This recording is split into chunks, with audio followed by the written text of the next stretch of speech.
இன்னும் பின்னமா? எனக்கு ஓய்வு வேண்டும். இதைத்தான் நாம் ஏற்கனவே செய்து விட்டோமே சரண். இன்னும் என்ன?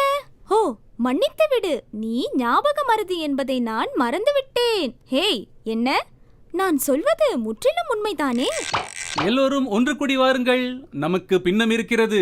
வித்தியாசமாக ஒன்றுமில்லை. பின்னத்தில் மீண்டும் பெருக்கல், வகுத்தல் மற்றும் போட்மாஸை கவனிக்க உள்ளோம். அது மட்டுமின்றி இதனை தாள் 2 எப்படி கையாளுவது என்று பார்க்க போகிறோம். யார் உள்ளே? யாரும் இல்லையா? இது ஒன்றும் சரியில்லையே. பரிசோதிக்க வேண்டும். அவர்களுக்கு கேட்கவில்லை போல் இருக்கிறது. நான் திரும்பவும் கூறுகிறேன். இல்லை இல்லை, எங்களுக்கு கேட்கிறது. உங்களுக்கு வேலை வேண்டுமா? இதோ அந்த வேலை. உங்களுக்கு 5 நீண்ட கேள்விகளும் மற்றும் அதனை தீர்வு காண 10 நிமிடங்களும் உள்ளன. எப்படி வீரர்களே? ஆனால் முதலில் சில சிறு குறிப்புகள். இல் என்று வந்தால் பெருக்க வேண்டும். பின்னத்தை வகுக்கும் போது வகுத்தலை பெருக்கலுக்கு மாற்ற மறந்துவிடாதீர்கள். அதன் பிறகு பின்னத்தை தலைகீழாக மாற்ற வேண்டும். 3 வகுத்தல் 4 1 3 பெருக்கல் 1 4 மாறும். ஓ ஆமாம், வகுத்தலை பின்னத்திற்கு மாற்ற மறக்கக்கூடாது. கேள்வி நேரம். முதல் கேள்வி பதிவிறக்கமாகிறது. 48 மற்றும் 6 பெருக்கு தொகையுடன் 100 கூட்டுக. 2 சொற்கள், குறிப்பு இல்லை. சரண் சரண், எப்பொழுதும் விரைவில் துவண்டு விடுகிறாய். ஆம் சரண், நீ சரி. பாட்டை போடுங்கள். 100 48 மற்றும் 6 பெருக்கு தொகையோடு கூட்டுக. நாம் முதலில் 48 மற்றும் 6 பெருக்க வேண்டும். பிறகு வரும் விடையுடன் 100 கூட்ட வேண்டும். இது போட்மாஸ் முறை. அதனை இப்படி எழுத வேண்டும். அடைப்புக்குறியில் 48 பெருக்கல் 6 கூட்டல் 100. பெருக்கல் கூட்டலை விட வலிமையானது. ஆதலால் வகுத்தலை முதலில் செய்ய வேண்டும். அதனை 1 48 பெருக்கல் 6 சிறிய உதவி தேவை. நான் மாட்டிக்கொண்டேன் என நினைக்கிறேன். உங்களை காப்பாற்ற மீட்புத்துறை அதிகாரிகள் வருகிறார்கள். சரி ஐயா, இந்த வீராங்கனை ஜூலி இக்களத்தில் இறங்கி பின்னத்தை சுலபமாக்க போகிறேன். 48 6 வகுக்க முடியும். ஆகையால் 48 வகுத்தல் 6 சமம் 8. 6 6 வகுத்தால் சமம் 1. 8 பெருக்கல் 5 சமம் 40. இப்பொழுது கூட்டுத்தொகை 40 கூட்டல் 100 சமம் 140. ஞாபகத்தில் வைத்துக் கொள்ளுங்கள். தாள் 2 முழு புள்ளிகள் பெற நீங்கள் இந்த செய்முறையை காட்ட வேண்டும். அடைப்புக்குறியில் 48 பெருக்கல் 6 கூட்டல் 100 சமம் 40 கூட்டல் 100 சமம் 140. பணி சிறப்பாக முடிந்தது வீரர்களே. அடுத்த களத்திற்கு தயாராகுங்கள். 3 5 3 பெருக்கல் 400 சமம். நான் கலப்பு பின்னத்தையும் முழு எண்ணையும் பார்க்கிறேன். என்னை கேட்காதீர்கள், நானும் அதைத்தான் பார்க்கிறேன். இன்னும் ஆழமாக பாருங்கள். கலப்பு பின்னத்தை பெருக்கும் போது மறக்காமல் முதலில் கலப்பு பின்னத்தை தகா பின்னத்திற்கு மாற்ற வேண்டும். சிறப்பான குறிப்பு ஐயா. இப்பொழுது பார்ப்போம். 3 5 3 3 பெருக்கல் 5 கூட்டல் 3 வகுத்தல் 5.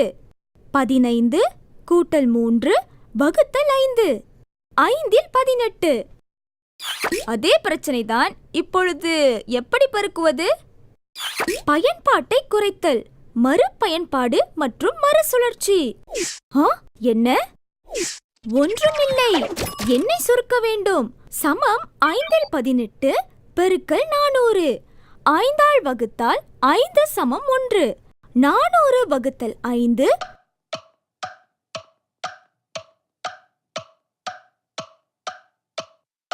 சமம் 80. 18 பெருக்கல் 80.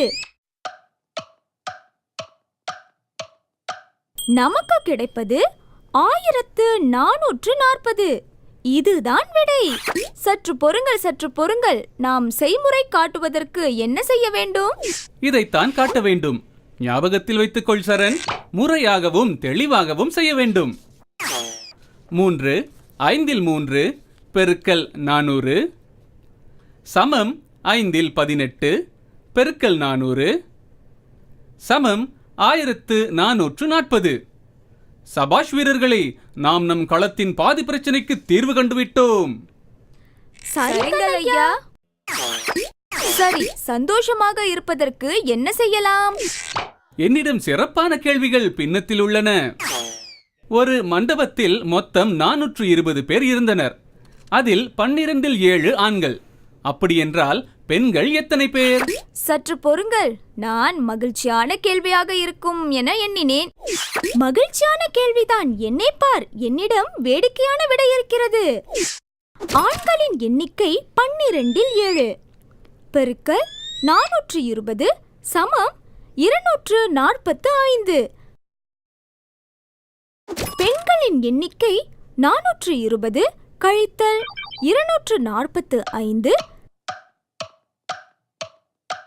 சமம் 175. இதுதான் விடை. இவ்வளவுதானா? கடினமான மறைமுகமான யுக்திகள் இல்லையா? இல்லையே. இது வேடிக்கையாக இல்லையா? ஆஹா, தமாஷாக இருக்கிறது. எனக்கு பிடித்திருக்கிறது. உனக்கு சரண் வேடிக்கையாக இல்லையா? சொல்லலாம். இதுதான் இறுதி கேள்வியா? சற்று வேடிக்கையாகவும் மகிழ்ச்சியாகவும் இருக்கும் என நினைத்தேன். இவ்வளவு விரைவிலா களத்தில் இருந்து பின்வாங்க கூடாது. ரோபோ, எங்களுக்கு விவரங்களை கொடு. 3 கேள்விகளுக்கு இன்னும் விடையளிக்காமல் இருக்கிறது. ஐயோ சாமி. 2 3 ல் 1 வகுத்தல் 5 கூட்டல் 3 ல் 1 சமம். எங்களுக்கு யுக்திகள் வேண்டும். அது இல்லாமல் களத்தில் இறங்க முடியாது.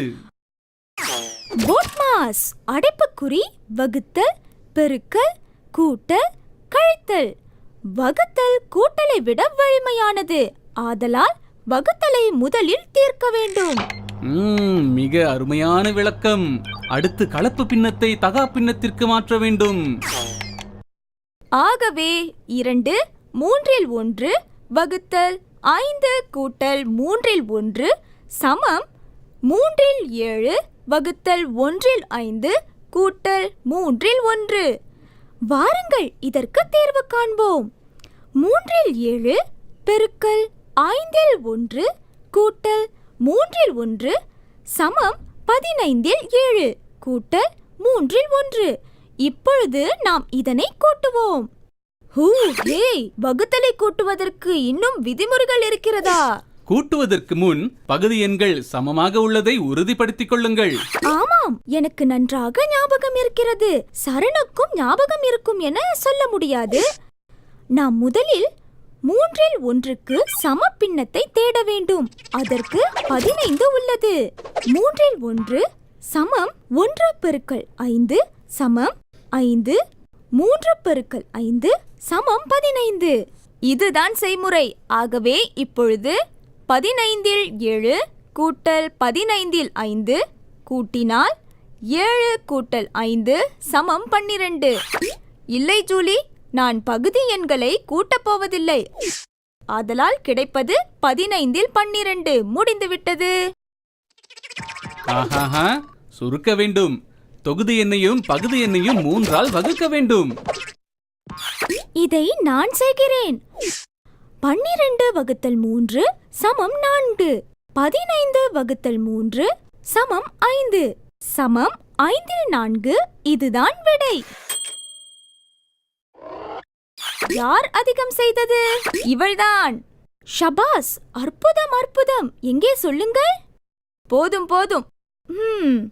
ஏய், இறுதி கேள்வி பதிவிறக்கமாகிறது. தாரணி 360 கார்டுகளை சேகரித்து வைத்திருந்தாள். மீனா தாரணியை விட 1 3 ல் 1 மடங்கு கார்டுகள் அதிகம் வைத்திருந்தாள். மீனாவிடம் இருக்கும் மொத்த கார்டுகள் எத்தனை? கொடுக்கப்பட்ட விவரங்களை பாருங்கள். நீங்கள் செய்ய வேண்டியதை திட்டமிடுங்கள். கவனமுடன் செயல்படுங்கள். மீனாவிடம் தாரணியை விட 1 3 ல் 1 மடங்கு அதிகமாக உள்ளது. ஆகவே நாம் 1 3 ல் 1ஐயும் 360ஐயும் பெருக்க வேண்டும். 1 3 ல் 1 பெருக்கல் 360. நான் கொடுத்த யுக்திகளை ஞாபகப்படுத்துங்கள். கலப்பு பின்னம்.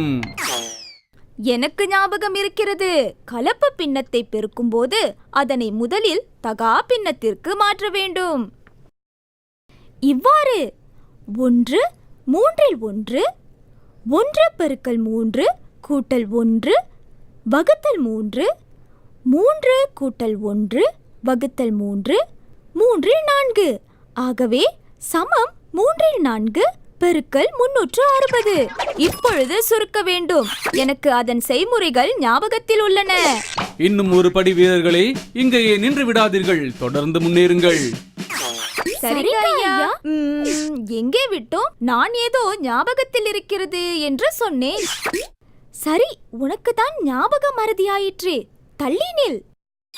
என்னை என்னவென்று சொன்னால்? ஞாபக மறதி என்றேன். இப்பொழுது சுருக்க வேண்டும். 3 வகுத்தல் 3 சமம் 1. 360 வகுத்தல் 3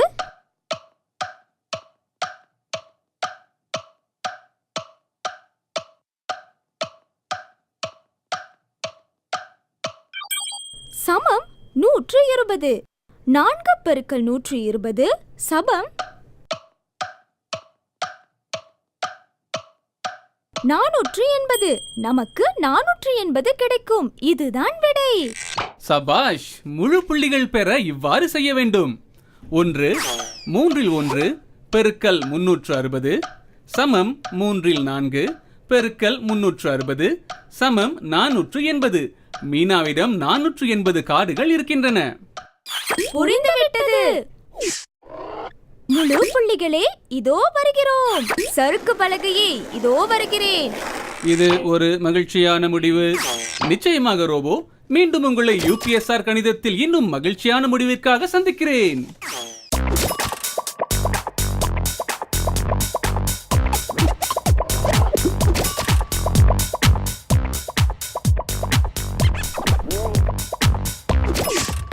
www.tutortv.com.my